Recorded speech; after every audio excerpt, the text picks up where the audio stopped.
Rihanna और वसीम का तलाक हो गया था, पर वसीम को कहीं लड़की नहीं मिल रही थी, तो वसीम फिर से रिहाना को अपनी बीवी बनाना चाहता था।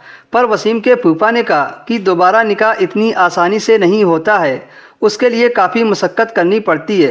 पहले रिहाना का निकाह किसी और से होगा और फिर जब उसका पति तलाक देगा तब जाकर रिहाना और वसीम का निकाह हो पाएगा। उसके लिए ऐसा विश्वास पात्र लड़का मिलेगा कहाँ जो शादी के बाद रिहाना को तलाक दे दे, जिससे वसीम और रिहाना की शादी हो सके। काफ़ी देर सोच विचार करने के बाद जब कोई नज़र नहीं आया तो सबने मिलकर वसीम के फुफेरे भाई को तैयार किया कि आज निकाह करके सुहागरात मनाकर उसका फुफेरा भाई रिहाना को तलाक दे देगा। वसीम के फूफा इस बात के साथ रिहाना के परिवार से मिले, तब सबने इनकार कर दिया, पर फूफा ने यकीन दिलाया कि समीर उसका लड़का है। निकाह के अगले दिन तलाक देकर दुबई चला जाएगा। निकाह के बाद इस बार वसीम और रिहाना अलग मकान में रहेंगे, जहां वसीम की मां को कोई दखल नहीं देना होगा। दोनों सुकून के साथ रहेंगे। आज भी भारत में तलाक के बाद लड़की दूसरे निकाह में हजार बाधाएं आती हैं। हर किसी को एक साथी की ज़रूरत होती है।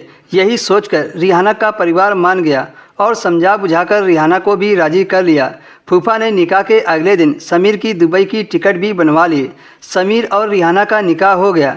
दुल्हन के लिबास में रिहाना क़यामत ढा रही थी। निकाह के बाद कमरे में घूंघट हटाकर समीर ने कहा, माशाअल्लाह, एक क़यामत का जिक्र सुना था कि आएगा, आज वो मेरे सामने है। रिहाना भी समीर को देखकर अपना आपा खो रही थी। उधर समीर रिहाना को देखकर मदहोश था। दोनों मंत्रमुग्ध एक दूसरे को देख रहे थे। रिहाना के मुखड़े को समीर ने अपने हाथों से लेकर कहा, जन्नत का सुना था, अगर कुछ और भी मांगता तो शायद खुदा वो भी देता जिसकी उम्मीद नहीं थी। खुदा ने झोली में अपने आप डाल दी, जन्नत की हूर मुझे दे दी और घर को जन्नत बना दिया। रिहाना ने कहा, शायरी सूझ रही है जनाब को। समीर ने कहा, हकीकत बता रहा हूँ, तुम शायरी समझो, मेरा तो सच है। रिहाना ने कहा, मैं तो कुछ भी नहीं हूँ, पर आपको मैं हसीन क्यों लग रही हूँ? समीर ने कहा, मेरी नज़रों से देखो, जन्नत की हूर ज़मीन पर उतर आई है। रिहाना ने कहा, पर वसीम ने तो आज तक ऐसा नहीं कहा। समीर वसीम को नज़रअंदाज करते हुए कहता है, उसकी बात मत करो, आदमियों को परखने की तमीज़ नहीं है उसमें, वरना फूल सी शहजादी हुस्न की परी को तलाक नहीं देता।